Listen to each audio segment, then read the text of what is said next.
What is up, Marvel fans? My name is Trevor and welcome to my channel. Yesterday I gave you my top 10 MCU heroes and today I'm giving you my top 10 MCU villains. Join me down below in the comment section who's the most villain of villains inside the MCU. Hit the like button and subscribe button. Let's hop into this top 10 list. And at number 10 is going to be Gorr the God Butcher. Now, Christian Bale plays his character very well, and while I am not a big fan of Thor Love and Thunder, I still think this character is played very well, and I still think this villain does have a menacing presence when he is on screen. But that's the big problem with this guy. I want him to be a lot higher. Everyone was saying he's a top 3 MCU villain. Wasn't that for me? Still really good. I think if they utilized him more, he would have been higher on this list. Christian Bale plays his character so well, he easily had to make the list. At number 9 is going to be Ultron. Now, Ultron does have kind of that basic premise of he just wants to take over the world, and then he takes over Jarvis, and he wants to basically take these robots and take over everything and destroy Tony Stark.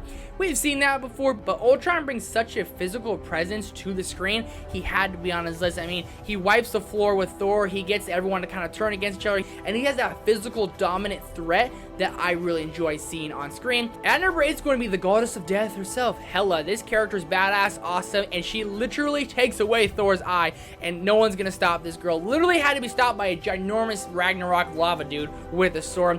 Other than that, no one was stopping her. She took out the entire Asgardian army, took out all of Thor's friends, took out Thor's eye. She had a little bit of a simple motivation. She wanted the throne, but still, nonetheless, Hela's badass, awesome at number 8. Yeah, at number 7 is going to be Mysterio. Now, I wasn't the biggest fan of this villain before, but after watching Spider-Man No Way Home, you see what he does and exactly what he did inside of Spider-Man Far From Home. He takes advantage of an in-distress high school kid in Peter Parker who has the weight of the world on their shoulders because Tony Stark entrusted him with these Edith glasses. Mysterio takes that and puts it to his advantage and honestly ruins Peter Parker's life, but really brings everything that happens in Spider-Man No Way Home is because of Mysterio. He plays great mind games, he brings that presence, and Jake Gyllenhaal turns in a great performance. At number 6 is going to be Wenwu from Shang-Chi and the Legend of the Ten Rings. This is Shang-Chi's father. He has that physical presence, but he just has that spiritual presence. When he shows up on screen, you don't know what this guy is going to do. He's not afraid of anyone. He's one of the strongest people to walk the earth, and every time he comes on screen, you can see Shang-Chi and everyone else kind of quiver down, and you can just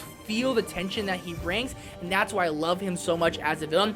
I was not a big fan of how they sent this character off. I mean, he had a kind of a lame death. Other than that, when we brought the physical presence, brought the presence of Shang-Chi's dad, and you could feel the hatred between them, and this character is played brilliantly. I absolutely love Wenwu. I wish he had a better death or he didn't die because he would be higher on this list. Yeah, at number 5 is going to be the Scarlet Witch. Now, you've seen her slowly become the villain and kind of in WandaVision, but really in Doctor Strange and Multiverse of Madness, and you feel her motivation. She's just trying to get back to her kids, and if you can't get on board with that, I 100% understand, and I can see your frustration if you didn't like Multiverse of Madness.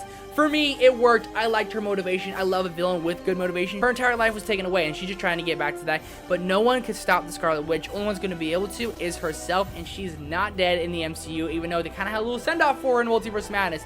There's no way. She's still lingering around. Elizabeth Olsen plays this villainous role so well, and I cannot wait to see Scarlet Witch as a villain again inside the MCU. At number 4 is going to be Loki. Now, Loki kind of goes back and forth from being hero to villain, from hero to villain, but Loki as a villain works really well, especially in the first Avengers movie, because he has a physical threat, he has the orders, and he has really good motivation, and he's a disciple for Thanos, so everything that he's being told is from Thanos. But when he comes on here, no one can really mess with Loki. He wants the world because it constantly gets taken from him. He's always lived in his younger brother's shadow, and he honestly lived in Thanos' shadow, and the only thing that bothers me about Loki is what the MCU decides to do with them, kill him off 10 different times. He's had some sad deaths. I don't know if Loki will ever die. He's kind of a hero now, but Loki as a villain works really well. At number 3 is going to be Vulture. Peter goes up and knocks on Liz's door to take her to the prom, and Vulture opens it. My jaw dropped to the floor. He gives Peter a run for his money. His whole world was taken away, and he's just trying to provide for his family. A much lower stakes villain, not trying to take over the world, trying to provide for his family. That's what I love about him, and he's a very relatable villain. He's like the good-go-lucky dad there with his family, but don't ask about his business. Vulture's menacing. He's awesome. Michael Keaton plays the hell out of this character. At number 2 is going to be Willem Dafoe's Green Goblin. In Spider-Man No Way Home, this guy was terrifying. It was so good to see him back on the big screen again, but he kills Aunt May. I couldn't believe it actually happened. My jaw dropped to the floor, but Green Goblin was menacing and evil. No one's on sabbatical, honey, and you can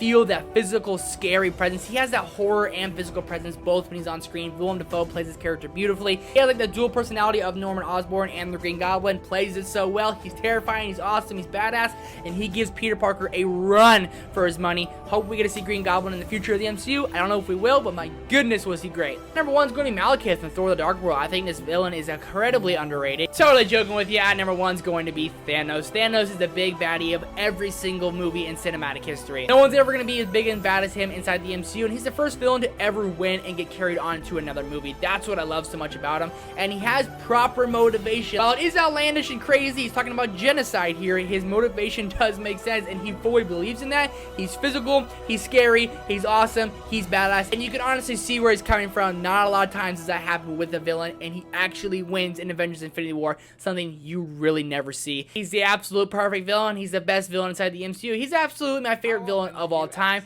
and he's easily the best inside the MCU. Let me know your top 10 villains down below in the comments section. Hit the like button and subscribe button. Thank you guys so much for watching. A couple more MCU videos coming rest this week. I'll see you in the next one.